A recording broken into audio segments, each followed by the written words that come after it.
mind calm, body at ease, breathing quiet, sentiment benevolent. Dharma of friends, sitting still in vital silence, wanting nothing, we practice Eco-Buddhism together.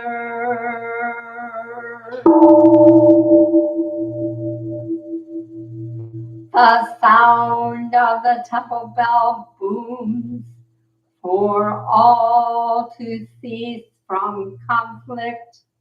May the way of Buddha usher in the dawn of non-violent global village forever. Here is the after sound of the bell.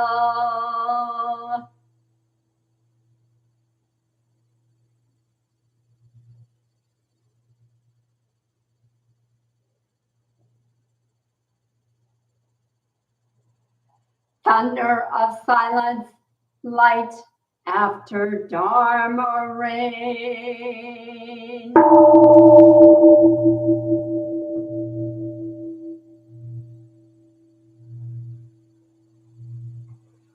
Om Amoka Vairakana Mahamudra Manipadma Chavala Pravataya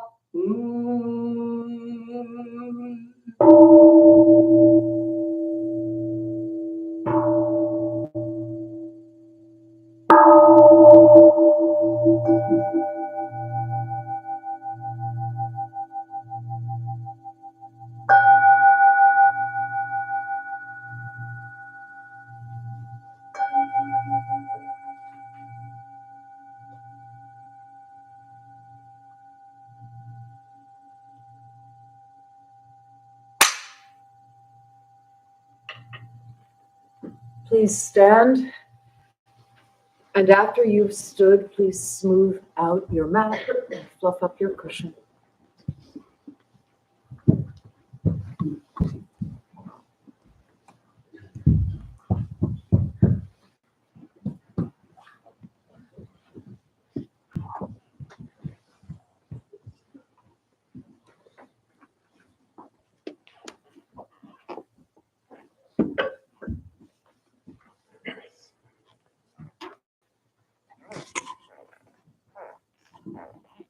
Good morning.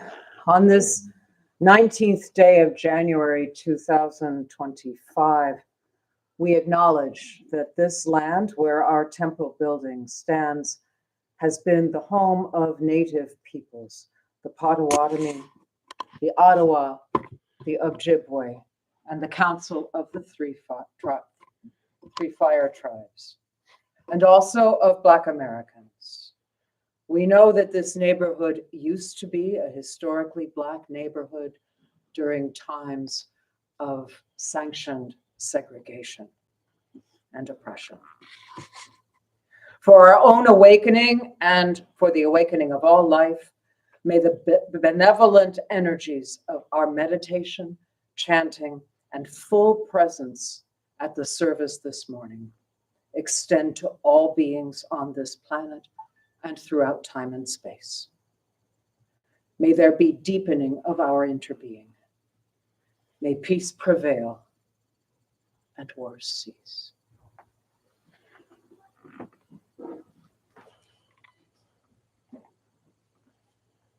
Now, having acknowledged our place in time and space, we go for refuge to the three jewels, Buddha, Dharma, and Sangha.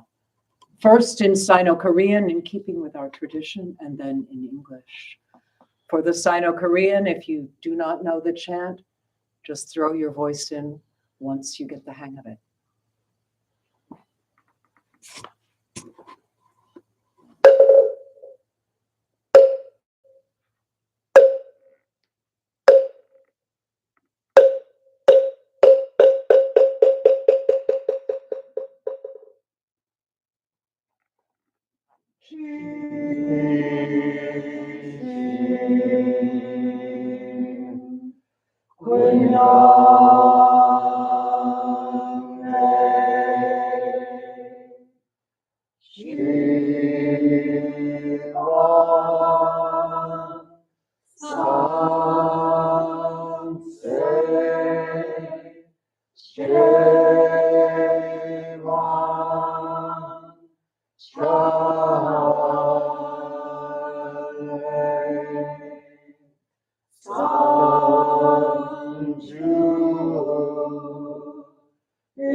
And now in English, please repeat after me.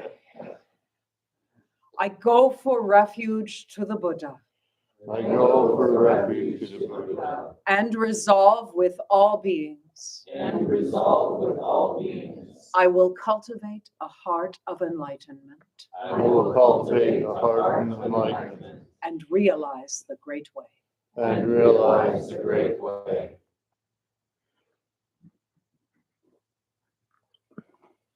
I go for refuge to the Dharma.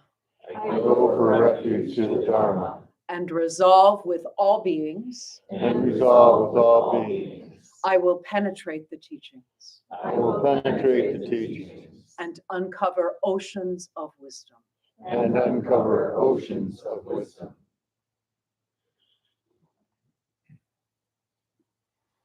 I go for refuge to the Sangha.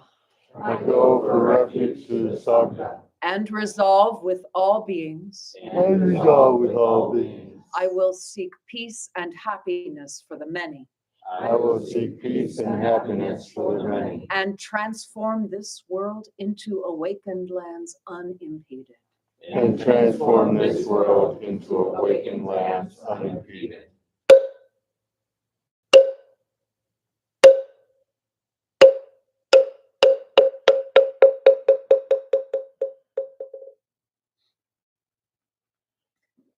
Please sit back down.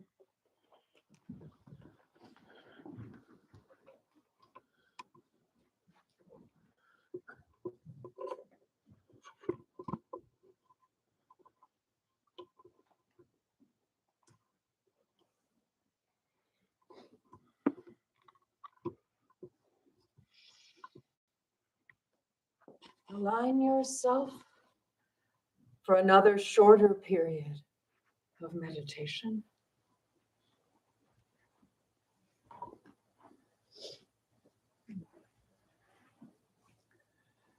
Nose in line with belly button, ears with shoulders.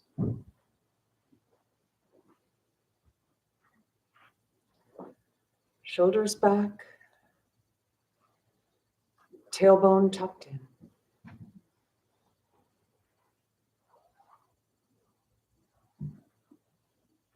Eyes resting gently on a spot about 4 feet in front of you on the floor.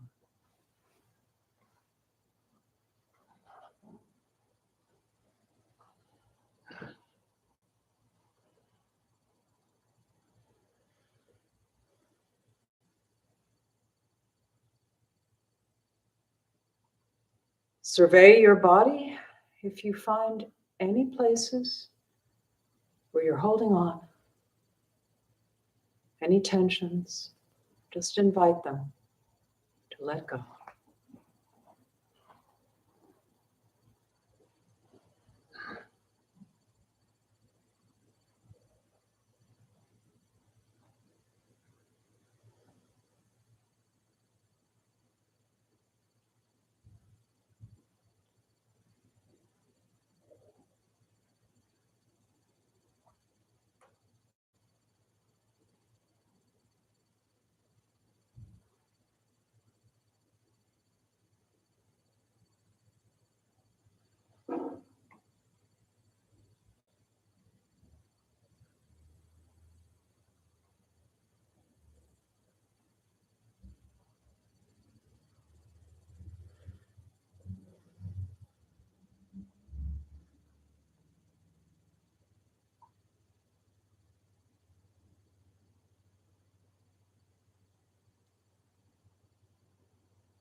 Good morning. Now, please to bring some movement back to our bodies. Please follow along with these simple stretches.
Good morning and welcome in from the 10 directions. Good morning.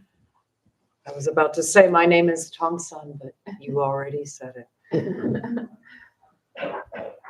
Welcome in from the 10 directions on this cold and icy day. Do you need the microphone? Oh, yes, I do. Well, I don't think I do, but it's good to have it. And some handouts are going to be circulated. They are being circulated as we speak. Please don't look at the handout during the talk. Tuck it under your seat, your mat. It is your souvenir. Hello, are we on? I might be on. Try to toggle. Oh, good job. I don't have my lay There you go. glasses on. You got it. Really? No, it's not on.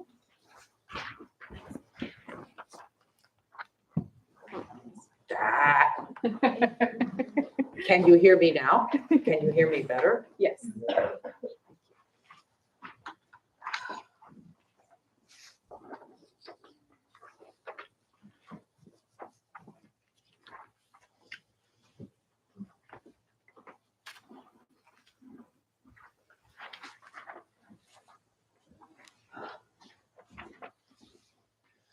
Please put these someplace where you won't be distracted with them for right now. And you can play with them later.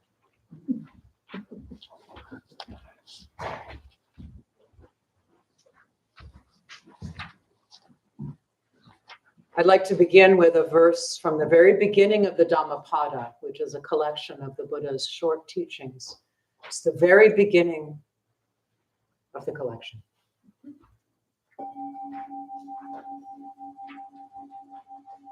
We are what we think. All that we are arises with our thoughts. With our thoughts, we make the world.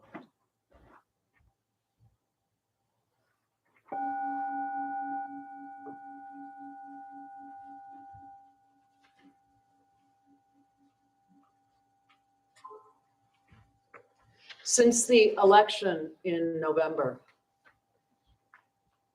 many of us have had our heads full of thoughts. We've had our heads full of stories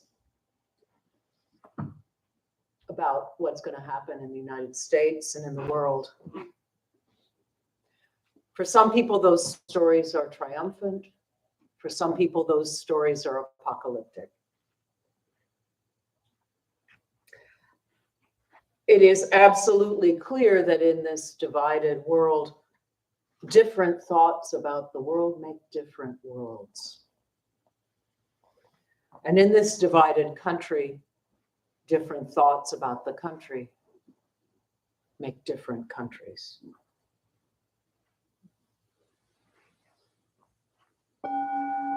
We are what we think. All that we are arises with our thoughts. With our thoughts, we make the world.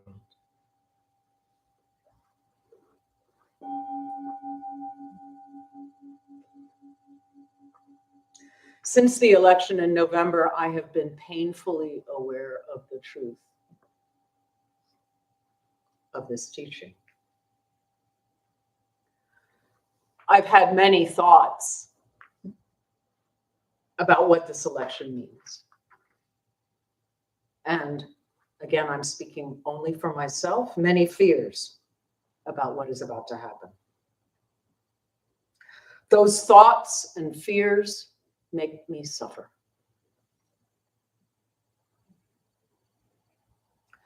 I've taken, as you can imagine by my outfit, to applying Buddhist teachings as medicine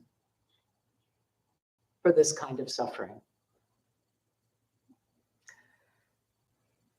When I feel trapped in these emotions, I've been turning to the Heart Sutra.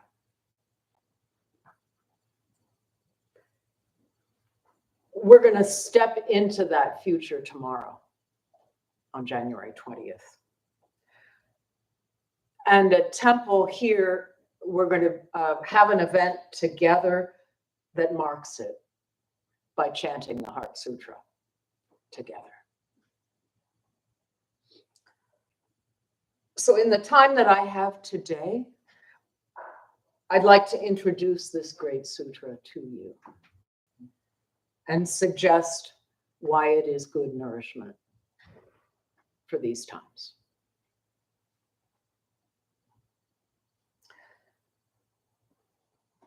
January 20th, tomorrow. Two important events in the United States tomorrow. A national holiday in honor of the Reverend Dr. Martin Luther King Jr. and the inauguration of Donald J. Trump as the 47th president of the United States. The coincidence could not be more stunning.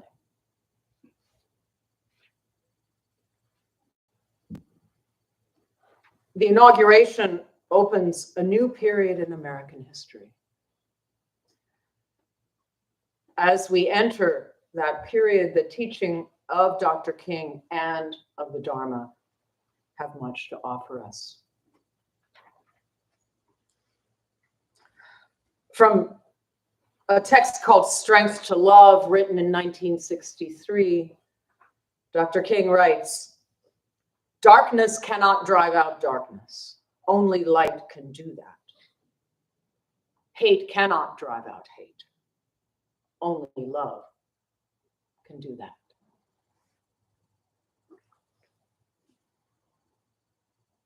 In that same first chapter of the Dhammapada that I began with, the Buddha says, in this world, hate never yet dispelled hate. Only love dispels hate. This is the law, ancient and inexhaustible.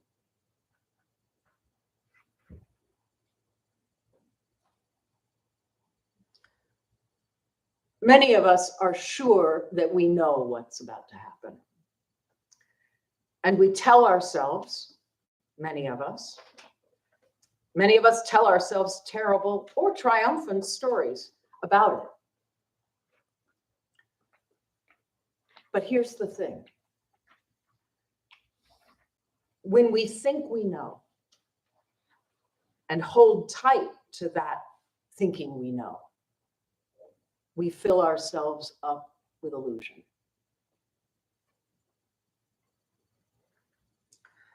The Heart Sutra faces that illusion and empties it out aggressively, maybe even violently. Sometimes Wynton Marsalis, the great jazz musician, said that his grandmother taught him that sometimes life just hits you upside the head with a 2x4. I, in my own experience, have added to that. Sometimes I'm so dense that 2x4 has to have a nail in it.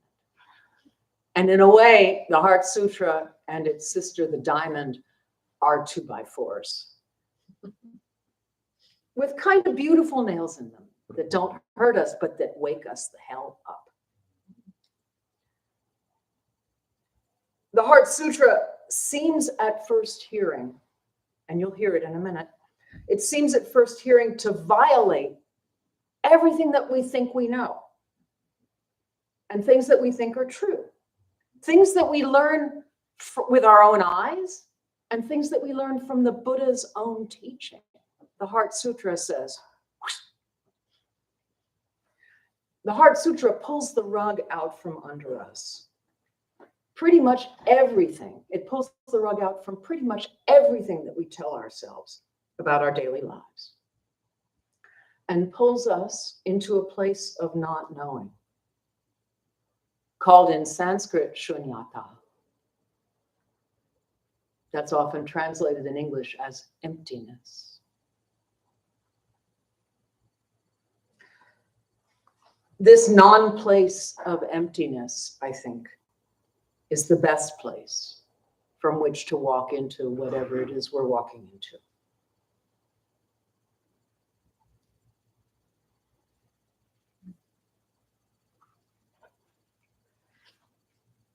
So here's the Heart Sutra. I'll put my cheat sheet in front of me in case my nerves make me forget. I've been reciting it on my way to work, and I've found that on a good day on my bike, it's 5 recitations. We can measure time and space by recitations, you know. The Maha Prajna Paramita Hridaya Sutra.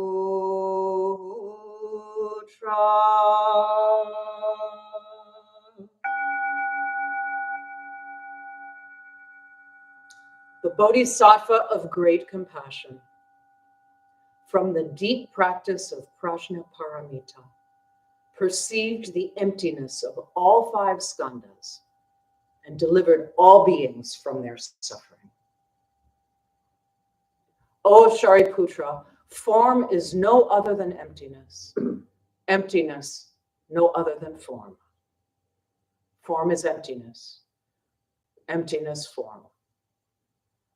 The same is true of feeling, thought, impulse, and consciousness. O Shariputra, all dharmas are empty. They are not born or annihilated.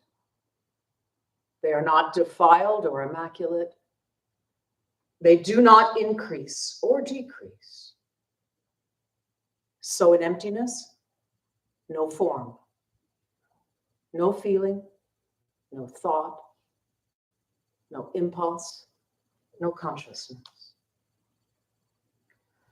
No eye, ear, nose, tongue, body, mind.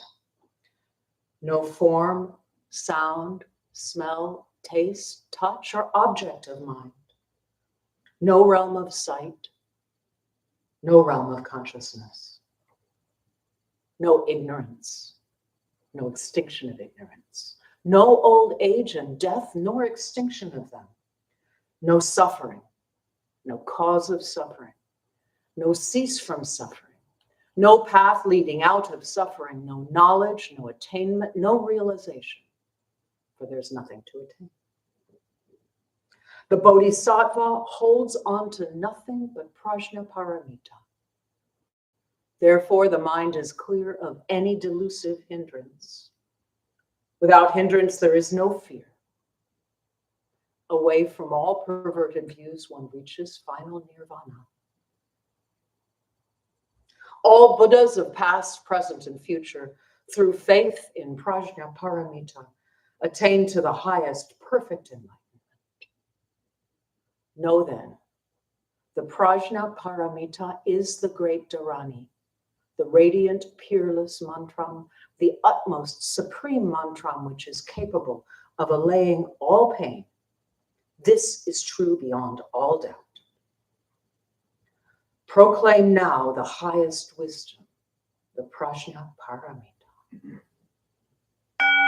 Gate, gate, paragate, parasamgate,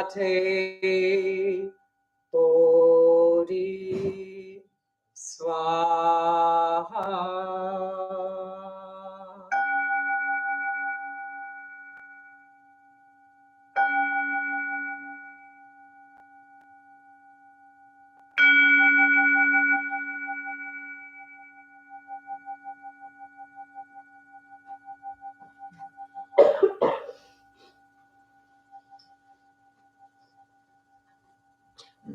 A little tiny little bit of history. The Heart Sutra was probably composed. We've been arguing about this for a long time, but probably composed around the 1st century of the Common Era in either India or China. It is one of the core heart texts of Mahayana Buddhism. Mahayana is the school to which Zen, our own tradition, belongs. It's chanted in, I think, every Mahayana community, all over the world, often multiple times a day. It's chanted in Sanskrit, it's chanted in local languages. It's a really important text.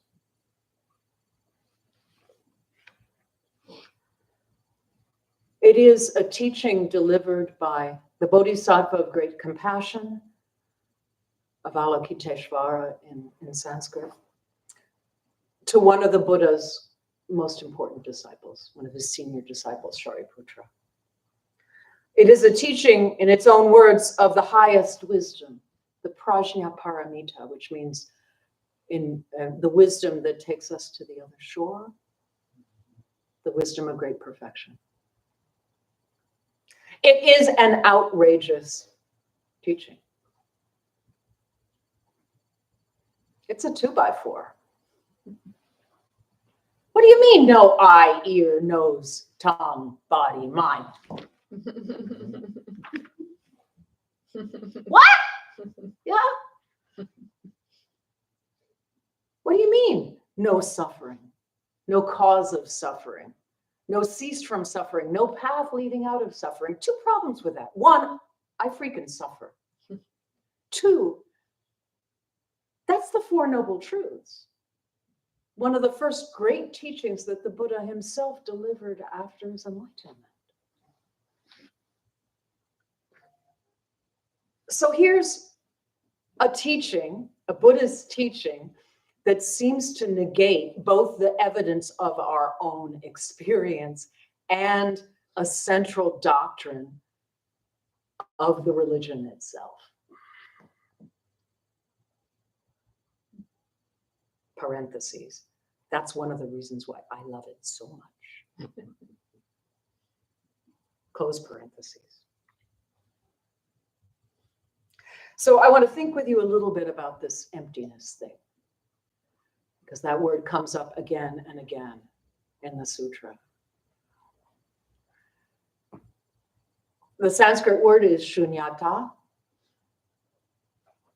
And as you know, when we're working with a concept in a different language, translation is both difficult and tricky. The translation, many translations, including the translation we use here and that I just recited to you, a very common translation of shunyata is emptiness. So in emptiness, no form, no feeling, no thought, no impulse, no consciousness.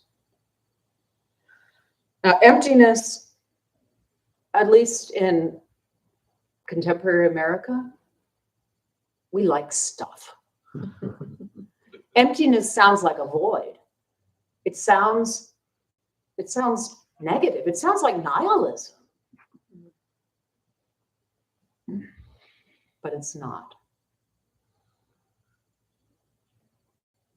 Thich Nhat Hanh, in his beautiful little book called The Other Shore, lovely cover design.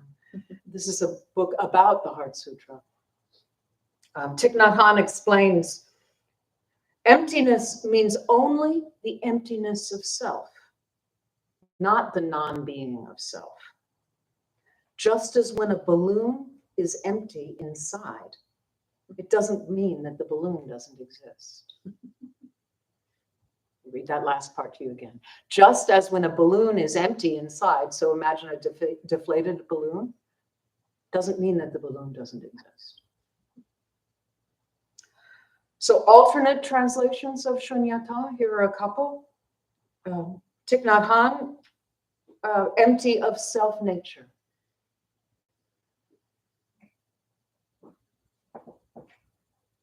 My own favorite is boundless. Boundlessness. So eye, ear, nose, tongue, body, mind. Yeah, of course they exist. They just don't exist in the way that we think they do. As separate things, unconnected to anything else. Like, where do your eyes actually stop and start? Okay, yeah, my eyelids, yeah, there's my eyelids, there's my eye, but then think back anatomically. Does it stop at the nerve? The nerve goes to the brain. Yeah? So eye, ear, nose, tongue, body, mind, they do in fact exist. They just don't exist in the way that we think they do. Similarly, yeah, there's ignorance. But it's not a thing in opposition to wisdom, which isn't a thing either. They both exist, just not in the way we think they do. Suffering. Yeah, I suffer. So did the Buddha. So do you. It exists, just not in the way I think it does. Remember, We are what we think. All that we are arises with our thoughts. With our thoughts, we make the world.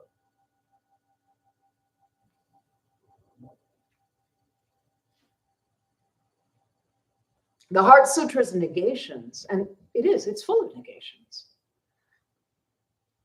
They cut the ground out from under our feet.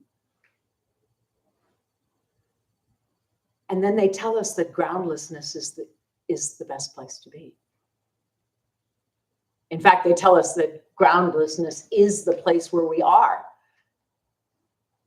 We just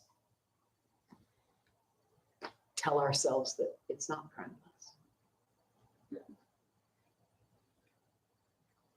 The sutra's negations make us loosen our grip on what we think we know.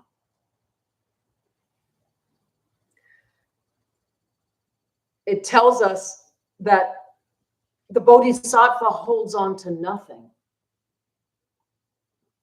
That is, nothing except Prajnaparamita, this great wisdom, which is boundlessness. And here are the lines that I've kept coming back to since the election.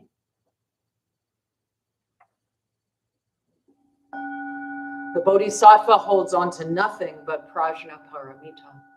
Therefore, the mind is clear of any delusive hindrance. Without hindrance, there is no fear.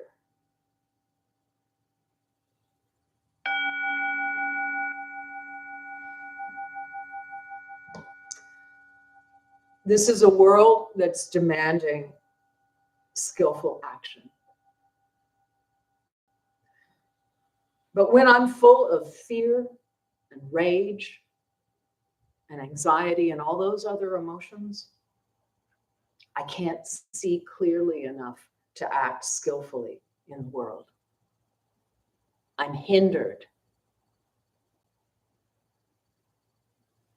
The stories that I'm clinging to are what the sutra calls delusive hindrance. And in the don't know mind of Shunyata, there is no hindrance. And without hindrance, there is no fear.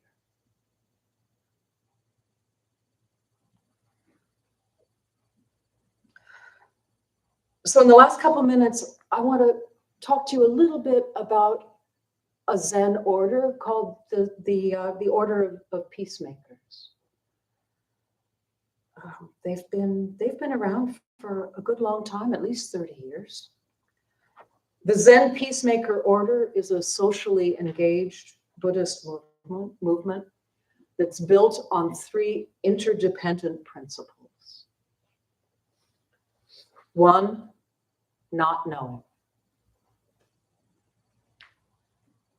2, bearing witness. And 3, taking action. These 3 principles are interdependent. They support each other. And on the handout that I have forbidden you to look at, you have on one side an annotated copy of the Heart Sutra, and on the other side, these 3 principles of the Zen Peacemaker Order and the descriptions of those principles. I'm just going to gesture at them briefly here. Again, they are not knowing, don't know mind, we call it here. Not knowing, bearing witness, and taking action. Study, practice, and chanting of the Heart Sutra can open our hearts into the boundlessness of not knowing. Letting go, as the peacemakers say, and now I'm quoting from them, of fixed ideas about yourself, others, and the universe. And now I'm going to read you a pretty lengthy quote, but very juicy and profound from the Peacemaker Orders. Not knowing trains you to continually set aside fixed points of view. This dropping away of the things you have relied upon for a sense of stability may lead you to examine what you believe is your center, to take shelter in the place before anything arises, the place of emptiness, that word, and profound silence, where self-interest has not yet entered. This is not a void, but rather a darkness where things are not yet differentiated or seen. You yourself can go to the darkness and become like an empty vessel, empty of points of view and preferences. An empty vessel refuses nothing and receives everything that is coming at it from all directions. By practicing in this way, you can create more space to accommodate your own reactivity and the points of view of others. Close quote. It is from this non-place place, I think, that we can truly bear witness and skillfully take action. So come and join us tomorrow evening on Martin Luther King Jr. Day from 7 to 8:30 p.m. for an embodied chanting practice of the Heart Sutra. There is more information on the back of your handout. We will chant it together, and we'll chant it again, and we'll chant it again, and we'll chant it again.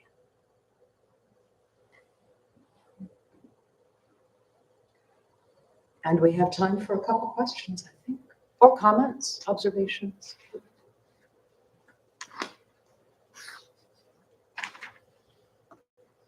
Yes. I have a question. I have a question about emptiness, the word in Sanskrit and what it means. When you were describing it, it reminded me a little bit of a concept in Chinese philosophy called Wu Ji, which means emptiness or the void state, and also means infinite potentiality. And I wonder if there's overlap. Sounds familiar to me. Yeah. Because if something is boundless, its potential is infinite. But I also want to observe that, all of these words, and this is a very Zen thing to say, but all of these words are just fingers pointing at the moon. They're not the moon itself. So we generate all these words to talk about this experience, and none of them is really quite right.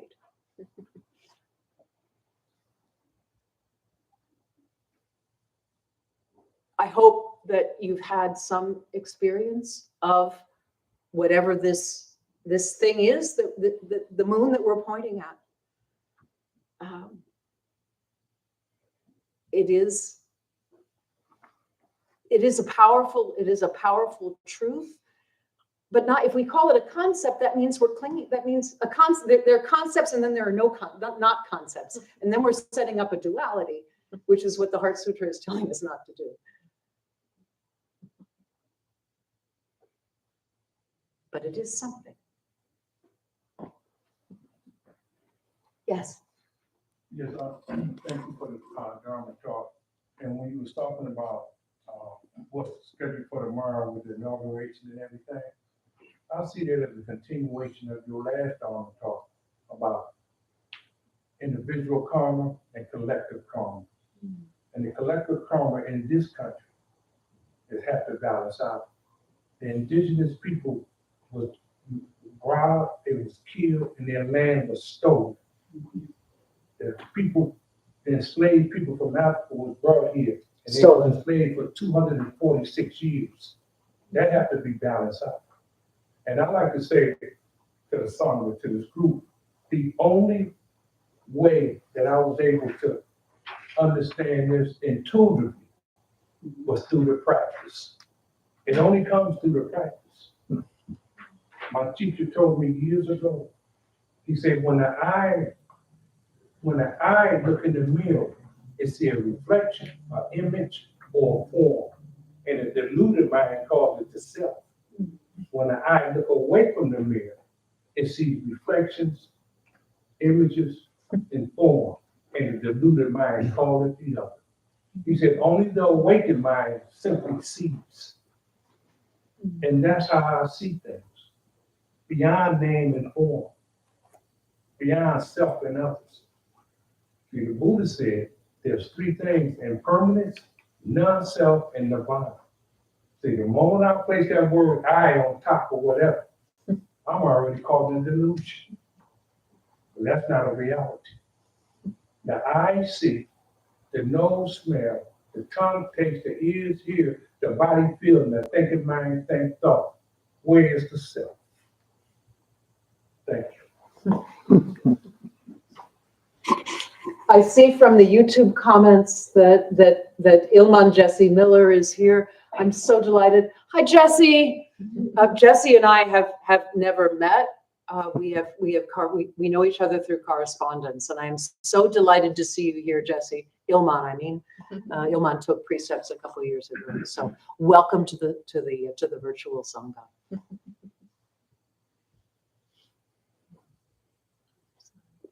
Yes. I feel like, so one of the questions that I think kind of comes to mind with a lot of what you guys were saying is that, so this idea of activism as being complementary as opposed to contradictory, because I think a lot of like initial thought from not labeling a good or a bad as being very contradictory to like activism of like harm being, which I think also goes hand in hand with what you were saying of there being a lot of contradictory within, the heart mantra, that like contradictory things can both coexist and meld and become something like beautiful and meaningful. And yeah, I don't know. I think there's just like a lot of thought with that for me, which I think also appears in a lot of like anthropological speak. There is that talk of non-judgment while also coexisting with there needing to be additional thought around like the activist piece and taking action while also not judging, but there needing to be like lines drawn, but also not, do you get what I mean? I do. And there's a great tradition in Buddhism that we often call engaged Buddhism that appeared in the 20th century, I think that what I've learned from that tradition is that those binary ideas of right and wrong, when we cling to them, they get in our way so that we don't think clearly. And when I get all tangled up in my emotions, I'm not seeing clearly what's in front of me and what's happening. And if I need to act and I'm not seeing clearly, I'm not going to act skillfully. So that's the way this pile of skandhas over here understands the connection between the Heart Sutra's teaching and skillful action.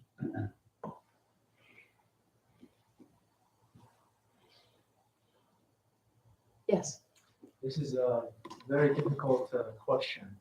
It probably doesn't mean much besides.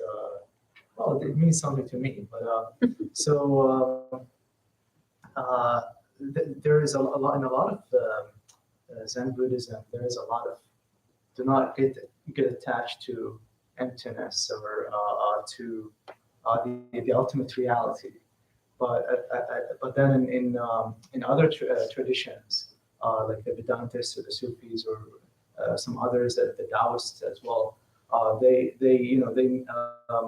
they sort of annihilate the individual self and all the borders between all things. And then just like in Zen Buddhism, but then they fall in love with this ultimate reality, and then there's like all this poetry about it and all that. So what? Okay, well, is it bad to be attached to the ultimate reality,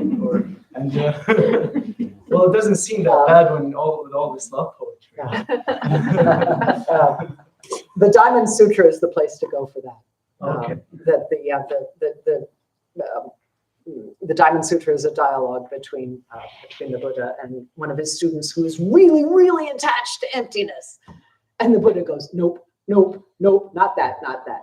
But I also know that when we get, especially in a place like this, we're really going to love thinking about, and it is cool. I mean, I work over there at the university, and I love ideas, and I love thinking about ideas. And I love comparative religion, like that's my jam. But at a certain point, really, if we really want, it's not so much about understanding the teachings of the Heart Sutra as it is really living them. And we can talk till we're blue in the face about other philosophical traditions, and that's wonderful. That's what I do for a living. But really, what matters, if we want to get transformed by this teaching, we have to live it. We have to practice it, and we have to embody it. And that's why we're going to chant it a squillion times tomorrow night. So no disrespect to intellectual work. That's what pays my mortgage. But there is also there are other ways of living that are also full of life.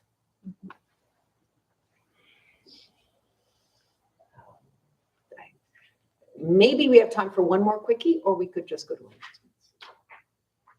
Okay, let me tell you what you've got there on that piece of paper. Now you can look at it. Teacher gives you permission. On one side, you have the translation of the Heart Sutra that I recited for you with some annotations of some of the technical terms in it. And on the other side, you have the 3 tenets of the Zen Peacemaker Order with some beautiful language about each one of those tenets that I have drawn from their website, including the link to the website if you want to go explore it, and then information about the chanting service tomorrow night. So that's what you've got, and now we've got announcements.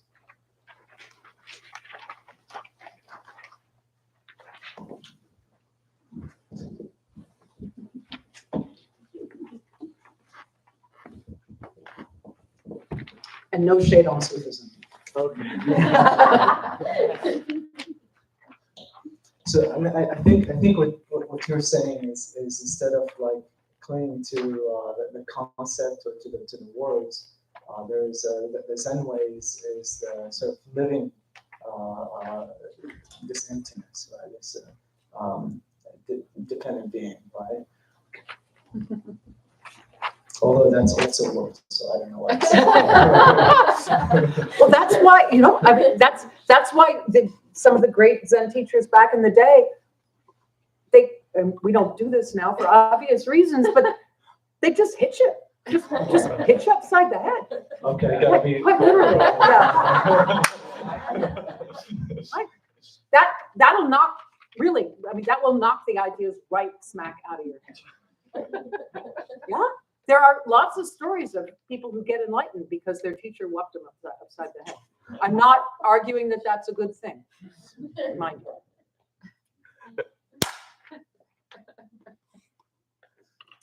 So welcome to the Zen Center of the Zen Temple of Ann Arbor. On this very cloudy Sunday morning. Here's some announcements. I mean, there's an announcement paper outside as well, but here's sort of a more in-depth version of that. So tomorrow, as a teacher mentioned here, there's going to be an embodied Heart Sutra practice. It's going to be in the evening from 7 to 8:30 p.m. So that will be, well, she explained more than I can. So, There's also meditation classes on a regular basis. So that's it goes like in a 5-week. There's two of them. There's a 5-week version that goes 2 hours per week from 6:30 to 8:30 p.m. On Thursday evenings. And it includes stretching exercises, breath, meditation postures, concentration, and mindfulness practice. There's also a condensed overnight format from Friday evening at 7 p.m. Through noon on Saturday. And that's gonna be, okay, the next one is gonna be on the 24th to the 25th of January. That's next week as well, or this coming week.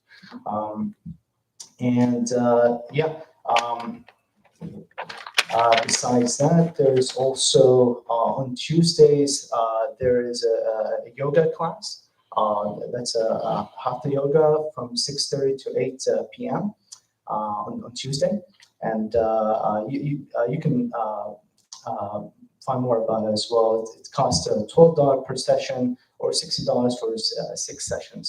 And there's also, if you have family members you want to bring along, kids, anything like that, there is a family service every second Sunday of every month, right? Yeah. So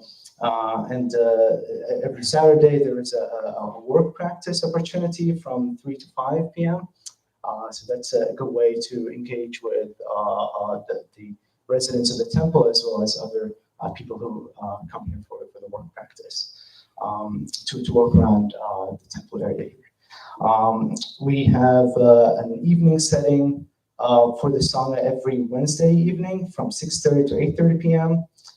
So that's for all members are encouraged to come to the temple to practice in that period. We also hold an early morning setting for members each Sunday from 6:30 a.m. to 8 a.m. with breakfast, that's included. And there's also the online Sangha service from Sunday night, for every Sunday night from 7 to 8:30 p.m. That combines all members from Toronto, Ann Arbor, New York, and other places, as well as people living at a distance. So yeah, that's it. Thank you for joining us this morning.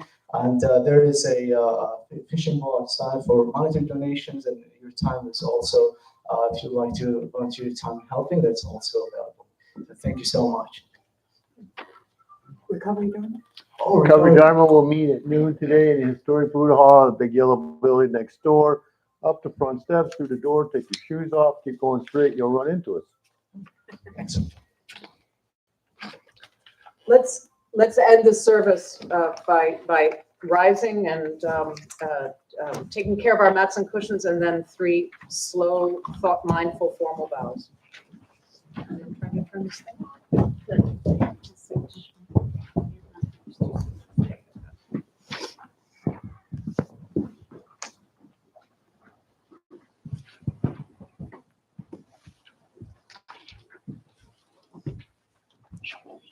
Mats and cushions as they are.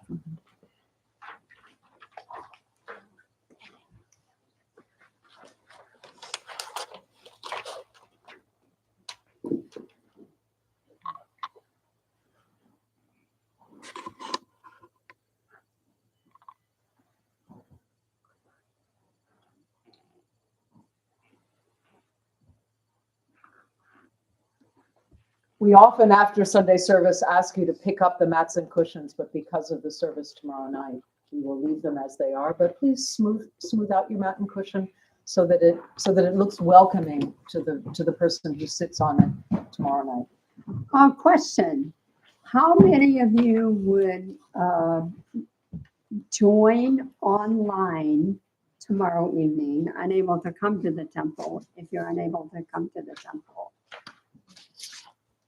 Okay, so at least some of you, we will make the chanting available on YouTube, our YouTube channel, the same link that we are using this morning.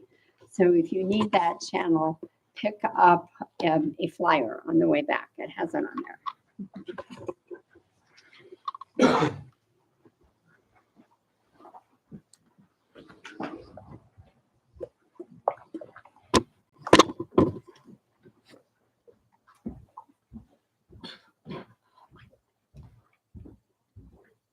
Please go ahead and file out the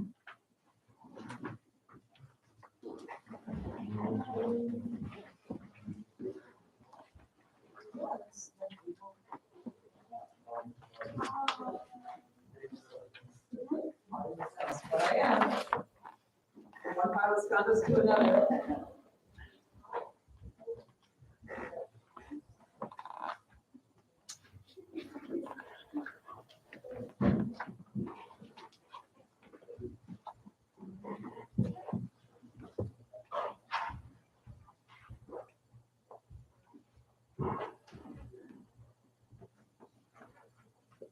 Okay, that's enough.